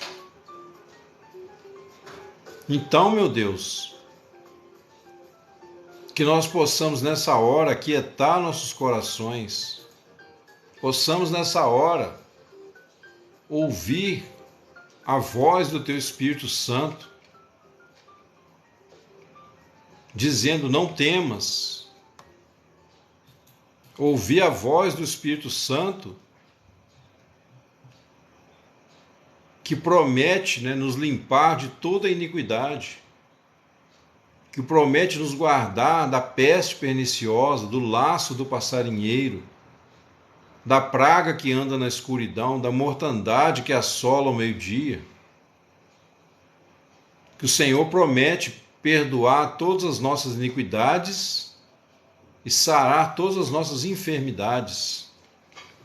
Que promete redimir a nossa alma da cova, de modo que a nossa mocidade se renove como a da águia. Muitas vezes, Senhor, nós temos visto testemunhos de irmãos, mesmo em idade avançada, pessoas que estavam já aparentemente com um pé na cova, pessoas às vezes com um problema gravíssimo de saúde, um câncer no leito de hospital, e ali o Senhor decidiu tocar nessa pessoa, essa pessoa se levantou e ainda viveu mais 10, 15, 20 anos. Para quê? Para que a excelência do poder seja do Senhor e não da nossa parte. E se alguns de nós estamos aqui debaixo de uma prova, de uma correção do Senhor, é porque o Senhor disse lá através de Isaías: ainda que venham ataques contra ti, isso não procederá de mim, diz o Senhor. Glória a Deus. Aleluia. Ainda que se levantem ataques contra ti, isso não procederá de mim. Por quê? Porque o Senhor, quando Ele nos corrige, não é em caráter de ataque, mas é em caráter de aprendizado, para nos levar ao arrependimento. Isso mostra, Senhor, quanto o Senhor tolera as nossas rebeliões, mesmo sendo santo como o Senhor é. Para nós é incompreensível esse amor, porque o Senhor sendo Deus, o Senhor sendo dono de tudo, onipotente, todo-poderoso, nós somos atualmente na Terra mais de 8 bilhões de pessoas. Quer dizer, se um de nós se perder, for para o inferno, não faz diferença nenhuma para o Senhor. Não faria, né? Mas, no entanto, o Senhor ama cada um de nós particularmente. E isso é o que significa: Deus amou o mundo de tal maneira que deu o seu Filho unigênito, para que todo aquele que nele crê não pereça, mas tenha vida eterna. Então é uma salvação que é oferecida a todos, mas que opera a nível individual, opera no coração de cada um que crê. O Senhor não nos trata como massa de manobra. O Senhor não é socialista, o Senhor não é comunista. O Senhor não é um ditador. O Senhor nos trata como pessoas, individualmente. O Senhor cuida de cada um de nós. O Senhor tem um plano particular para cada um de nós. Inclusive, eu peço em Teu nome nessa hora, Senhor, que o Senhor venha avivar o dom que o Senhor tem para os meus irmãos e irmãs. Que nessa noite o Senhor venha despertar neles aquele plano específico que o Senhor tem para a vida de cada um. O Senhor venha começar a trazer a luz nessa hora, meu Pai. Que caia por terra toda cegueira, toda máscara, todo mal. Que os meus irmãos possam ser despertados, Pai, nesse momento, para que a vida que o Senhor tinha para eles desde a fundação do mundo possa agora começar a se revelar de uma maneira mais real, mais convicta, mais profunda. Nós temos de repente irmãos e irmãs aqui na live que já têm um desejo de pregar a palavra, ou de ter um ministério com crianças na igreja, ou de ter um ministério de socorro, né, de profecia. Mas até agora isso tem sido impedido porque estávamos distantes no nosso entendimento. À medida que temos meditado na tua palavra, o Senhor tem nos aproximado aqui na nossa mente. Porque a salvação é no nosso espírito, a salvação não depende das nossas obras. No entanto, se nós não nos transformarmos pela renovação do nosso entendimento, como vamos saber quais são os planos do Senhor? Como vamos receber a visão sem saber como que o Senhor trabalha, como que o Senhor age? E a tua palavra é justamente para isso. Se a gente fosse apenas salvo, né, para ser levado para o céu, não precisava da palavra. O Senhor Jesus teria morrido na cruz e todo mundo estaria de volta já no paraíso. Mas, no entanto, o Senhor não só nos trata individualmente, como o Senhor quer trabalhar todas as áreas do nosso ser, inclusive a nossa inteligência. O cristão, quando ele vive pela fé, ele não é um alienado político, um alienado social, que fica só dentro da igreja. Pelo menos não é esse o plano de Deus para nós, que fica só gritando aleluia dentro da igreja, mas que não tem entendimento. O Senhor quer trabalhar todo o nosso ser. Assim como, né, se eu tiver uma plantação, se eu plantar um pé de manga, e aquele pé de manga crescer lindo, bonito, cheio de galhos fortes, folhas verdes, mas no final não der manga, todo o trabalho será em vão. Então o Senhor espera que nós demos fruto, e esse fruto ele tem que passar pelo nosso entendimento. Porque o Senhor não faz fantoches, nós não somos robôs, marionetes. O próprio fato do Senhor permitir tanto pecado na terra, como vimos agora, né, no livro de Romanos, que aqueles que não quiseram adorar o Senhor deixou que eles seguissem o seu próprio caminho, o Senhor os entregou, né, como diz aqui o versículo 26, o Senhor os abandonou às paixões infames. Então, meu Pai, o fato das pessoas terem tal liberdade mostra o quanto o Senhor considera sagrado a nossa liberdade de escolha. O Senhor apostou, vamos dizer assim, né? Falando de um ponto de vista humano, o Senhor apostou todas as fichas no ser humano. O Senhor apostou toda a tua glória na humanidade.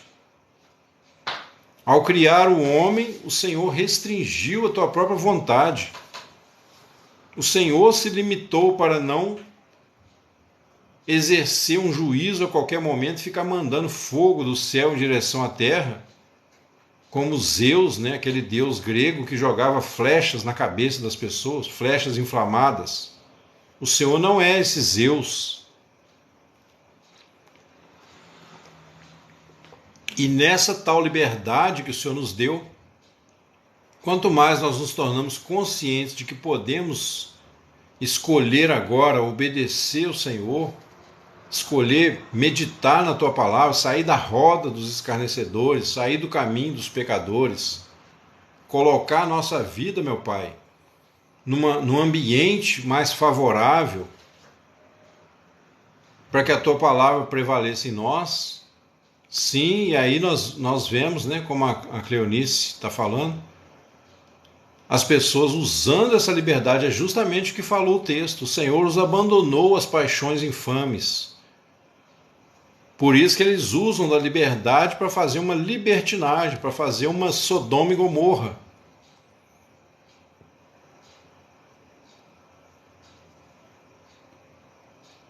Mas isso, por um lado, irmãos, é glorioso, porque se o Senhor, mesmo sendo santo e justo, Ele não impede o homem de seguir ladeira abaixo, como aqueles porcos lá que saíram do endemoniado gadareno. Ri para não chorar, né? Como o Senhor não impede o homem de descer ladeira abaixo, significa o quê? Que esse arbítrio que nós temos, esse poder que o Senhor nos deu, ele se torna glorioso, ele se torna sagrado à medida que nós escolhemos, mesmo podendo pecar, nós escolhemos servir ao Senhor. Mesmo tendo a opção de praticar o pecado, o Senhor não vai impedir, não vai segurar a nossa mão. Mas isso é santificação que vem pela fé na tua palavra. Quando nós temos a fé suficiente, né? A confiança suficiente para acreditar que o Senhor nos recebe, que o Senhor trata de nós, ensina, corrige, disciplina, mas que vale a pena, porque no final o nosso caráter, o nosso ser vai se tornando cada vez mais leve, a consciência cada vez mais limpa, mais tranquila. Nós sabemos que o pecado ele traz uma consciência atormentada, cheia de culpa, cheia de perturbações. Todos nós já experimentamos isso, meu Pai. Aproveitamos aqui para relembrar que nós temos consciência dos nossos pecados como nação, né, como brasileiros. Nós não estamos aqui fechando os olhos para nos gloriar de alguma coisa a não ser no Senhor. Então nós estamos aqui admitindo que somos um povo cheio de pecados, um povo cheio de mentiras, de trambiques. Tanto que o Brasil é conhecido como o país do jeitinho, né? O jeitinho brasileiro. Quer dizer, aquela malandragem, né? Aquele 171, aquela conversa marota que a pessoa joga para conseguir um favorzinho. Então nós reconhecemos, meu Pai, a capacidade que a nossa carne tem para mentir, para roubar, para matar, para destruir, para adulterar. Quantos pecados nós cometemos ao longo da nossa vida? Quantos pecados a nação brasileira como um todo tem cometido diante do Senhor? É por isso que nós confiamos na justiça de Jesus. É por isso que nós aspergimos, né, pela fé como sacerdotes, reis e sacerdotes que o Senhor nos constituiu. Nós aspergimos agora sobre a nação brasileira mais uma vez o sangue do Cordeiro, o sangue puro, carmesim, imaculado. É por isso que nós, né, pela fé, confiando que o Senhor nos deu essa graça, essa misericórdia, nós colocamos a vida do nosso povo brasileiro, das nossas crianças, dos nossos jovens, dos nossos adolescentes, debaixo da tua mão poderosa, meu Deus. Só o Senhor pode nos socorrer. Nós invocamos, Pai, a tua misericórdia nessa noite. Suplicamos, meu Pai, a tua compaixão. Suplicamos, Senhor, que o Senhor dê ainda ao povo brasileiro uma oportunidade. Visita agora, meu Pai, mais uma vez. Vai desfazendo ali no Palácio do Planalto, nos ministérios, no STF. Vai desfazendo, meu Pai, toda a imundície de Satanás, toda a armadilha, toda a traição à nossa pátria. Sim, oramos para que nós tenhamos, né, a liberdade que o Senhor nos deu. Não é o homem que pode tirar isso de nós, pelo menos não por enquanto, Senhor. Até nós e o nosso povo termos uma oportunidade maior de nos reconciliar com o Senhor. Porque se o Senhor nos deu liberdade de escolha, quem é o homem? Quem é o homem para toler a nossa liberdade? Assim, meu Deus, que o Senhor tire da nação brasileira esse ranço de um país escravo, meu Pai, um país que, apesar de tão grande, foi considerado por países que não tem nem um décimo do tamanho do nosso, foram colonizados por séculos. Nosso Brasil foi colônia de Portugal por séculos, um país que não é nem a 20ª parte do tamanho do nosso. Isso significa o quê? Que eles tinham já um conhecimento de muita coisa, né? Eles tiveram oportunidade também de ser um país nobre, mas a Europa toda considerava o Brasil, meu pai, o purgatório da Europa. Então aqueles europeus que praticavam crimes, todo tipo de violência, violência sexual, eram mandados para o Brasil como se o Brasil fosse o inferno da Europa. E com isso, nosso Brasil cresceu já em cima dessa maldição de pessoas depravadas, mais do que a carne já gosta, né? Então, o que nós pedimos ao Senhor? Apresentando esse quadro, nós pedimos ao Senhor que, assim como o Senhor permitiu que a Europa tivesse o seu momento de glória, assim como o Senhor permitiu que os Estados Unidos tivessem o seu momento de glória, então, meu Pai, eu creio que para que o Teu nome seja glorificado, seria interessante, seria justo o Senhor conceder ao Brasil também o seu momento de glória. Para quê? Para que toda a nação saiba que o Senhor é Deus, para que pessoas como nós, né, possamos agora, nesses próximos anos, continuar firmes, levando a palavra do Senhor e procurando corrigir, abrir os olhos aí dos rumos que a igreja tem tomado. Não queremos aqui ser escola de ninguém, mas o Senhor mesmo levantou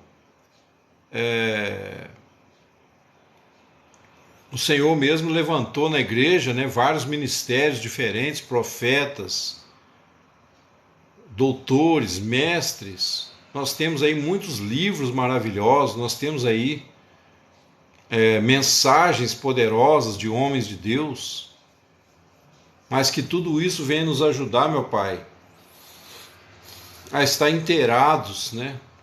Não só dos problemas da igreja local ali, os pecados do povo, mas também de onde vem esse espírito de Jezabel, esse espírito de Acabe, que induzia o povo de Israel a pecar, mesmo eles tendo a lei do Senhor.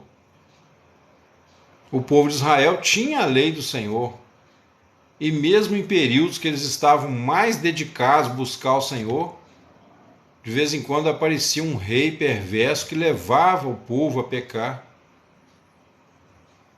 Nós temos o caso de Balaão, né, que foi contratado para levar o povo de Israel à prostituição, e ele fez isso abusando da confiança do povo. Ele levou o povo a praticar todo tipo de fornicação, ao ponto de ter que ser repreendido por um jumento mudo.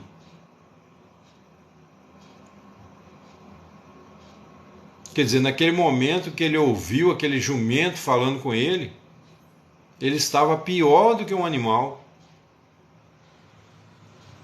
Então, para que nós, nem a nossa geração, né, as nossas crianças, nossos jovens, cheguem a esse ponto, meu Pai, de serem transformados em animais, como a esquerda tentou transformá-los, né,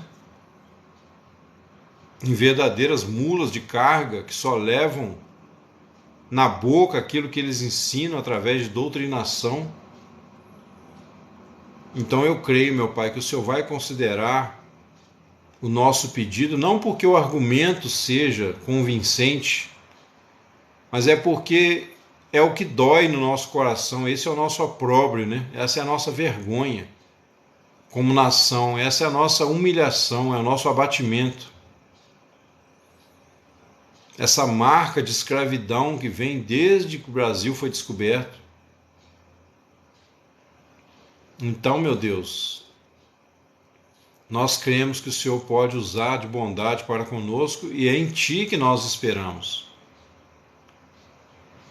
o Senhor pode sim, né, colocar, como o Senhor fez agora em 2018, colocar no governo alguém que tem uma visão onde permite, né, onde permite nós cultuarmos o Senhor, cultivar os valores da família.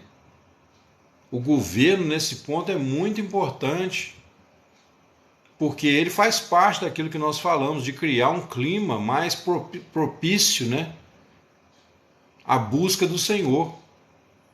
Se nós tivermos um governo que proíbe, que fecha igrejas, como os amigos lá do sapo barbudo, né? Se nós tivermos pessoas que estão aí fechando igrejas, deportando padres, freiras, pastores para fora do seu país, torturando, matando, a gente não fica nem sabendo, né? O pior que eles fazem, a gente não fica nem sabendo, porque eles fazem tudo na surdina. Então, meu pai, vai ficar muito mais difícil. Eu sei, nós sabemos pela profecia que essa hora vai chegar. Nós sabemos. Nós sabemos que vai chegar um momento que, se não vier o chicote mesmo, o povo não vai acordar. Mas o Brasil, Senhor, pelo pouco de história que nós sabemos, ainda não teve o seu momento de glória, ainda não teve uma oportunidade de como país, prestar contas ao Senhor livremente. Amém, amém. Que o Senhor visite, né, todos os nossos irmãos e irmãs de sangue, nossos conterrâneos, que foram vítimas, né? Como o irmão Isaac está falando aí, a pessoa viciada, a pessoa que mora na rua, eles já são fruto do trabalho maligno dessas pessoas. Quantas pessoas morreram ao longo desses últimos 20 anos na fila de hospital esperando medicamento e não tinha? Quantas pessoas morreram na pandemia porque os governadores e prefeitos, manipulados pelo STF, vendido ao sistema mundial de doutrinação, não permitiram, né? Não permitiram que o povo trabalhasse, que o povo saísse de casa para ganhar o seu pão, e isso deu quase que destruiu a nossa economia. Se não fosse a insistência, a visão, né, que o Senhor deu ao nosso presidente para fazer de tudo para deixar as pessoas trabalharem, se o agronegócio não tivesse continuado, mesmo contra essa imposição maligna, hoje o Brasil já estaria como a Venezuela, como outros países que estão quebrados. Então o Senhor já teve muita misericórdia de nós, mas nós te pedimos mais uma vez, meu Pai. Mais uma vez, ainda não estamos prontos, Pai. Principalmente os nossos crianças e jovens. Não estamos prontos para dar uma satisfação ao Senhor que seja digna do Senhor. Então, através dessa oração, eu creio que o Senhor nos impulsionou para orar dessa forma. O Senhor nos impulsionou a entender um pouco, né, do que está acontecendo e apresentarmos ao Senhor essa situação. Assim como Josafá se pôs diante do Senhor e disse: ó Senhor, nada podemos contra esses reis que vêm contra nós. O Senhor ouviu quando ele apresentou ali uma situação que todos já sabiam, mas mesmo assim ele abriu a boca e falou diante do Senhor, apresentou o problema. E ele clamou pelo socorro do Senhor, e o Senhor enviou o livramento.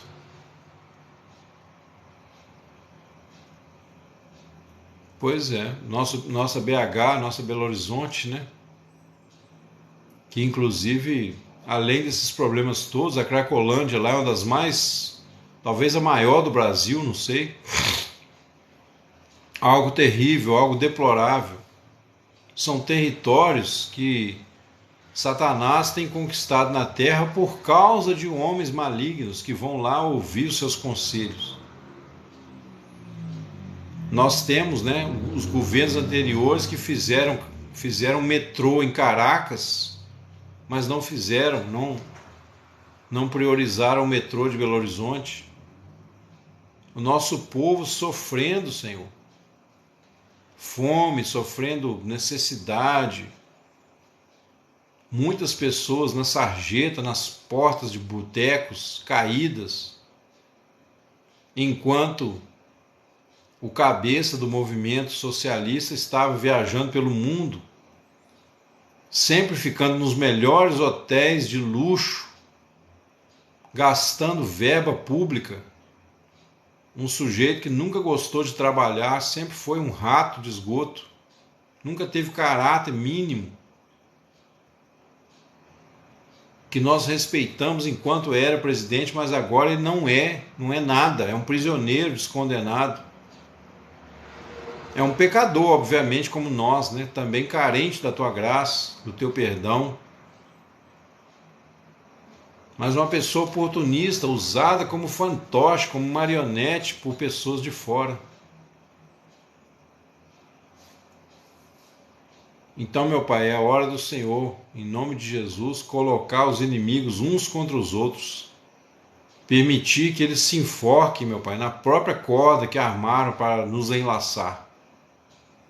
É o que nós te pedimos nessa noite, meu Pai. Te agradecemos. Entregamos a Ti agora toda a ansiedade, que nós possamos ter uma noite abençoada de sono, que, né, todos nós, a irmã Cleonice, possa não arrancar mais nenhum cabelo, nenhuma unha da sua cabeça, nem da sua mão. Que o Espírito Santo nos dê plena paz, apesar das circunstâncias, lembrando, né, irmãos, que não andamos por fé, mas por vista, mas por fé. Nós não podemos andar por vista. Se a gente andar por vista, a gente vai entrar em desespero. Rir para não chorar, né, Cleoni? É porque eu falei assim, arrancar nenhum cabelo, nem unha da cabeça, né? Depois eu falei, não, cabeça e da mão, porque a unha fica na mão. Então que nós possamos lançar a mão, irmãos, do poder que a palavra nos dá. Então, Isaac, andar por vista é a gente ficar olhando para a circunstância. Por exemplo, você vê uma notícia lá, falando, por exemplo, que, né, o PT foi lá diz que um movimento sem terra foi lá no Nordeste lá e tentaram entupir lá uns lugares lá onde o Bolsonaro levou a água, né, para o Nordeste. Estão dizendo isso aí, não sei se é verdade, que foi uma turma do MST lá tentando fechar ali. Então, em vez de eu ficar apreensivo e ficar desesperado, o melhor fazer, na mesma hora que eu souber, eu entregar para Deus e orar. Falar, Senhor, tem misericórdia, meu Pai. Repreenda esse espírito imundo aí. Entendeu? Entre em oração, porque é fé no que o Senhor pode fazer e não no que o homem faz. Entendeu? Orar, né? Orar e descansar, entregar ao Senhor. Amém, irmãos? Eu fico por aqui, tá? Estou muito cansado. Agradeço mais uma vez o momento aí que nós tivemos, né? Agradeço a Deus, a vocês pela presença. Amém, glória a Deus. E que nós possamos perseverar no Senhor, né? Amanhã também, amados, não sei se vai ter live de manhã, tá? Que amanhã eu tenho um compromisso bem cedo aqui. Então não tenho certeza se vai ter a live de manhã. Se tiver, eu mando mensagem, pelo menos aí uns 15, 20 minutos antes. Mas eu não sei se vai dar para fazer. Se não der, de repente a gente consegue fazer à tarde de novo. Nem que seja um pouquinho, né? Mas vamos que vamos, né? O Senhor é misericordioso, Ele vai abrir as portas para nós aí. Amarrado em nome de Jesus. Amém, Vicente. Amém, irmãos. É isso aí, irmãos. Fiquem com Deus, tá? Tenham uma boa noite. Deus abençoe todos vocês. Obrigado pela presença. Em nome de Jesus. Amém. Amém. Boa noite.